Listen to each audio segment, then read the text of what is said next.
Saviez-vous que la France comptait 2,7 millions d'auto-entrepreneurs en 2023 et que près de 60% d'entre eux ont moins de 30 ans?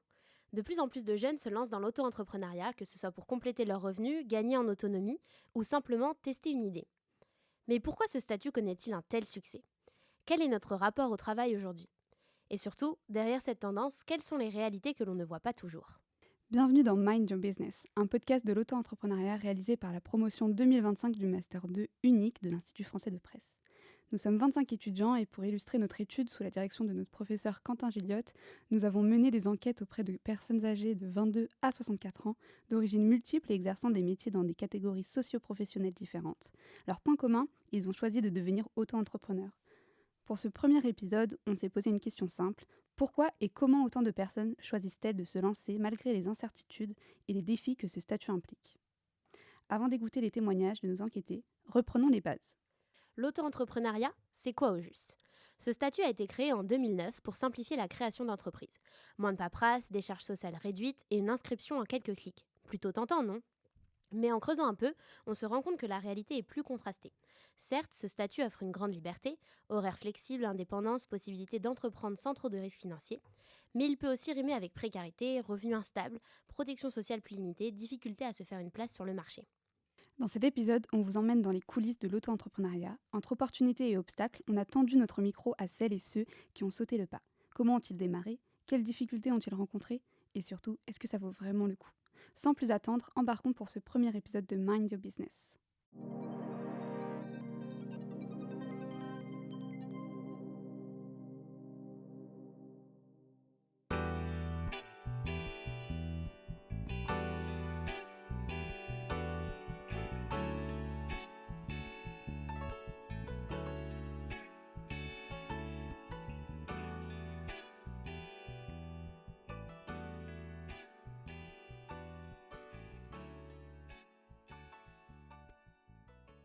Fin juin 2023, selon l'URSSAF, le statut d'auto-entrepreneur en France est en plein boom, avec 2,7 millions d'auto-entrepreneurs administrativement actifs. L'INSEE révèle que le nombre de micro-entrepreneurs a explosé après la pandémie, avec une augmentation de 43% par rapport à 2019. Ces travailleurs représentent désormais 56% du total des indépendants en France. Un des principaux facteurs de ce succès, la simplicité administrative. Le statut d'auto-entrepreneur est choisi pour sa facilité de création et de gestion, attirant un large éventail de personnes prêtes à se lancer sans être submergées par des démarches complexes. Ce statut est souvent perçu comme une vraie chance de changement de vie ou une quête de liberté. Plusieurs des personnes rencontrées lors de notre enquête partagent avec nous leur expérience. Par exemple, Marwan, 25 ans, technicien informatique, a choisi de devenir auto-entrepreneur car il voulait plus de flexibilité. J'aimais bien le rythme que j'avais, dans le sens où j'étais libre de mes horaires, libre de choisir quand je travaillais. Enfin, j'étais mon propre patron, quoi, au final. Donc ça veut dire que les jours où je me levais, je travaillais, je faisais du chiffre d'affaires, et les jours où je pouvais pas, j'en faisais pas. Mais c'était une certaine liberté que j'avais qui m'a plutôt plu. Alain, électricien de 65 ans, met aussi en avant cette soif de liberté. Je pense que c'est quand même un peu la liberté de ses choix. Je pense que c'est ça le moteur principal, c'est la liberté, c'est de prendre des décisions pour soi sans qu'elles vous soient imposées par qui que ce soit. Je pense que c'est ça, moi, qui m'a porté le plus. Et c'est ça qui m'a encouragé et poussé à faire cette carrière en individuel, entre guillemets, quoi. De ne dépendre que de soi, de ne pas pouvoir faire porter ou supporter la responsabilité de quelqu'un. Non, ça m'est jamais venu à l'idée, quoi. L'auto-entrepreneuriat semble donc séduire un large éventail de profils. Nariman, une ancienne professeure devenue architecte d'intérieur à 45 ans, incarne parfaitement ce besoin de changement de cap. C'est ce que je disais, j'adorais mon métier de prof, mais je me disais qu'à 65 ans, j'y arriverais plus, quoi. Et si je voulais faire les choses correctement, ça allait pas être possible. Et puis l'autre chose, c'est vraiment que j'avais envie de découvrir un autre univers que celui de la fonction publique en particulier. J'avais envie de me lancer et donc de me lancer en fait en tant qu'entrepreneur. À travers les témoignages que nous avons recueillis, on perçoit clairement l'évolution du statut d'auto-entrepreneur qui continue de croître, que ce soit par désir d'opportunités professionnelles ou en réponse à des contraintes personnelles. Emmanuelle, 28 ans, fleuriste freelance, explique comment elle a sauté le pas. Comment je me suis retrouvée en freelance, c'est que après mon CAP, je voulais travailler dans un studio spécifique à Paris qui s'appelle Humid House. Et c'est un studio qui existe à Paris et à Singapour. Et du coup, moi, je contacte la gérante, enfin la fleuriste principale, je lui dis je postule en fait, je dis je me vends, je veux trop travailler avec vous, voici mon CV, etc. Voici ce que j'ai fait. Et elle me propose de me rencontrer, donc trop sympa. On va au café, elle me dit ok, je veux trop travailler avec toi, sauf que moi je travaille que avec des freelances. Et je me suis dit mais d'où ça existe les fleuristes en freelance? Et elle m'a expliqué que en fait pour les événements et pour les plus grosses productions, beaucoup de fleuristes font appel à des freelances. Même si la croissance a ralenti ces dernières années, le nombre d'auto-entrepreneurs continue de grimper. En effet, l'URSSAF rapporte que leur chiffre d'affaires global a atteint 6,9 milliards d'euros au deuxième trimestre 2023. Cela reflète aussi les choix parfois imposés à des personnes comme Fachri, un jeune illustrateur de 29 ans, ou Caroline, psychothérapeute de 51 ans, qui ont dû se réinventer pour garder une activité. Fachri nous confie. C'était en période de recherche de travail, mais vu la situation, non, c'était un peu impossible.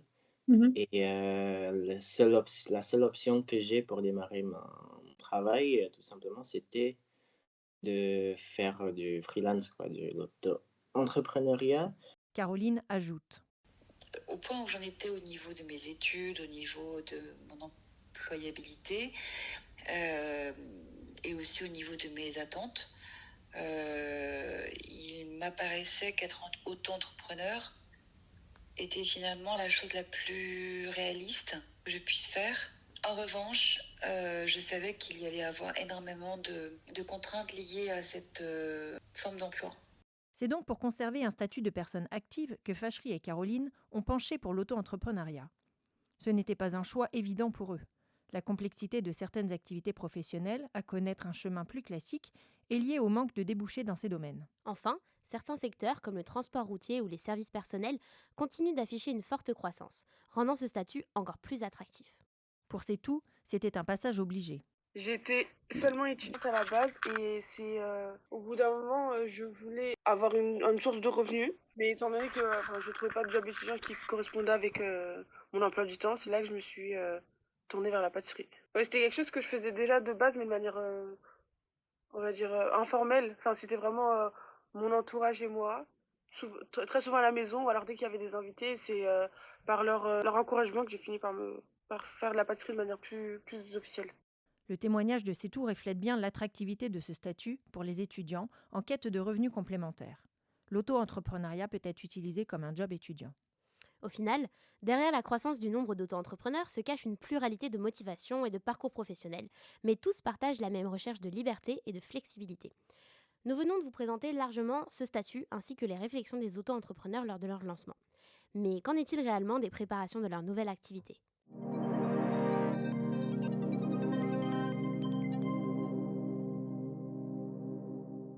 Au fil des discussions, une réalité s'impose. Avant de se lancer, mieux vaut avoir une certaine stabilité financière et surtout pouvoir compter sur son entourage. Prenons l'exemple de Pascal. À 44 ans, elle est aujourd'hui formatrice indépendante, mais son aventure a commencé en 2013, après la naissance de sa première fille. À l'époque, elle quitte son poste de cadre en contrôle de gestion pour se mettre à son compte. Elle n'hésite pas à souligner le facteur risque qu'impose ce statut. Donc il faut quand même, pour se lancer, avoir soit un mode de vie qui permet de prendre ce risque, soit un confort économique par un capital de départ ou par une vie en couple qui puisse permettre donc d'assumer ce risque. Pascal fait partie de ceux qui ont la chance de pouvoir avoir un soutien financier de leur entourage, en l'occurrence de son conjoint. Mais le risque financier, c'est un défi que beaucoup rencontrent. Prenons Jacques, 34 ans, réalisateur de films d'entreprise depuis 6 ans.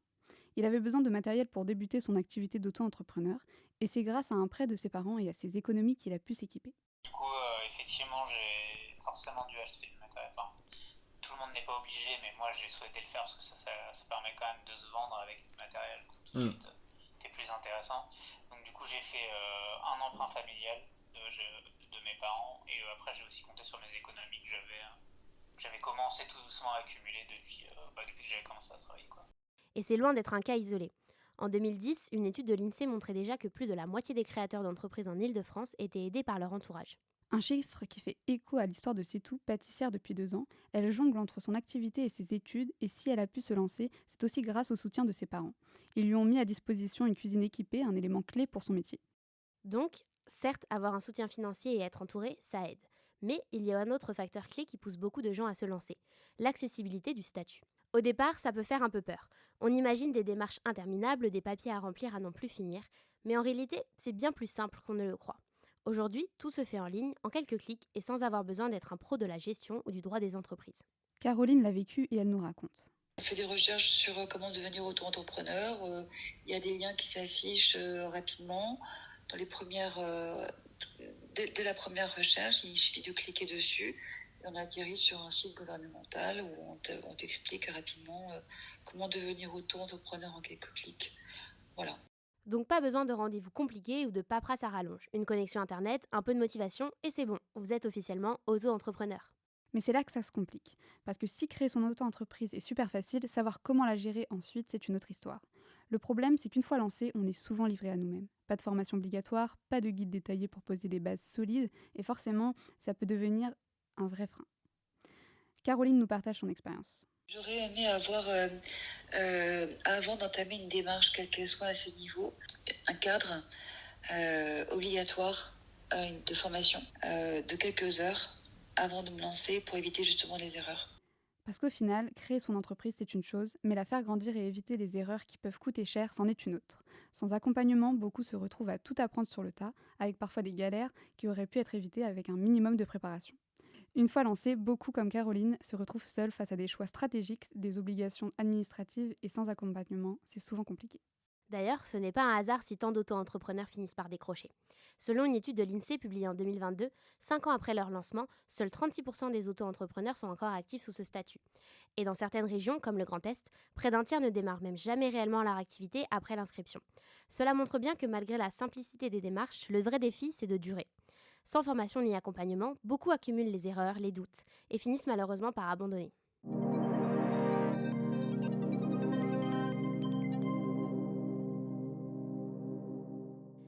Une fois leur statut créé, les auto-entrepreneurs sont prêts à se lancer. Mais démarrer concrètement, c'est souvent plus dur que les papiers.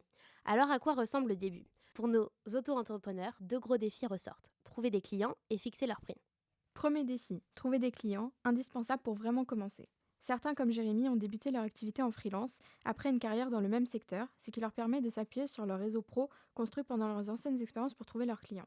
J'avais les 2 boîtes pour lesquelles j'avais travaillé en CDD, CDI, qui m'ont fait appel à moi quelques fois. Ça n'a pas duré très longtemps, mais j'ai dû faire 5-6 missions avec eux. J'avais déjà un premier client plus ou moins régulier avec qui je travaillais au début pour arrondir mes fins de mois, qui lui continue à m'embaucher. Cependant, cet avantage dont bénéficient ces auto-entrepreneurs comme Jérémy, face à d'autres qui débutent de zéro, a ses limites. Le réseau existant aide à démarrer, mais pas à assurer un flux de clients sur le long terme ou à élargir son réseau. Du coup, les auto-entrepreneurs doivent chercher d'autres moyens pour attirer des clients. Pour Jérémy, les réseaux sociaux ont été des outils précieux. Et après, vraiment, c'était les réseaux sociaux. Enfin, Facebook, vraiment, il y a quelques groupes sur Facebook. Il y a l'audiovisuel où il y a beaucoup d'annonces. Au final, les interrogés sont unanimes. Peu importe le parcours avant l'auto-entrepreneuriat, la méthode la plus efficace pour trouver ses premiers clients et construire un réseau solide, c'est le bouche à oreille. Pour Emmanuel, qui a débuté en freelance après ses études sans autre expérience, parler de son activité autour de soi et se faire recommander lui a ouvert des portes. J'ai commencé à travailler en freelance et puis petit à petit, je me suis fait mon réseau beaucoup en bouche à oreille. Et du coup, j'ai été mise sur plein d'autres missions de freelance et ça s'est fait facilement et naturellement. Autre challenge pour les auto-entrepreneurs, au début, fixer les tarifs. L'excitation de se lancer pousse parfois à accepter des prix trop bas. Emmanuel en parle. Je pense qu'au début, j'ai accepté beaucoup de choses, et même des conditions de travail, ou même au niveau de mes prix, que j'accepterais pas aujourd'hui. Par exemple, je baissais complètement parfois mes tarifs juste pour pouvoir bosser ou juste pour apprendre des trucs, etc. Le manque de connaissance des tarifs impacte directement les débuts des auto-entrepreneurs, surtout pour les jeunes adultes et étudiants, sans expérience qui démarrent leurs activités professionnelles avec ce statut. Pour certains, comme Jérémy, cela a facilité le décollage de leur entreprise. Et après, avec le recul, c'est vrai que ce qui m'a aussi permis de très vite marcher, c'est qu'à l'époque, je faisais des tarifs très bas, en vérité, qui ne sont pas ceux du marché. Ouais. Je le savais, mais avec le recul, je me rends compte que j'étais vraiment très très bon. Et mine de rien, ça m'a permis vite de... Parce qu'en fait, t'as beaucoup de boîtes ils attendent pas forcément le mec le meilleur du monde, mais ils veulent juste des gens pas chers. Pour d'autres, ne pas connaître les tarifs du marché a freiné la croissance de leur activité dès le début. Lamine, 25 ans, a créé sa société de nettoyage et témoigne de cette difficulté. Pas mal d'erreurs qu'on a eu à faire, et que si on s'était formé, on s'était formé, on avait acheté des vraies formations, on n'aurait pas eu à faire ces erreurs-là. Je pense notamment par exemple aux tarifs.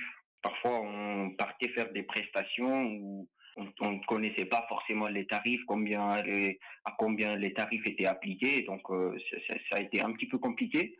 On a perdu beaucoup de clients pour ça. Mais bon, avec le temps, on a appris à gérer tout ça avec le temps.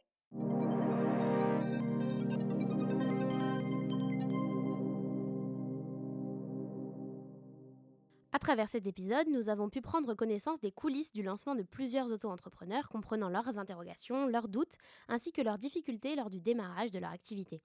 Un grand merci à tous nos intervenants pour avoir partagé leur expérience avec nos auditeurs. On espère que ce premier épisode vous a plu et permis de comprendre les étapes d'une création d'auto-entreprise avec ses bons et ses moins bons côtés. On se retrouve pour le prochain épisode de Mind Your Business avec comme thématique la structuration économique de l'activité d'un auto-entrepreneur. À bientôt. À bientôt.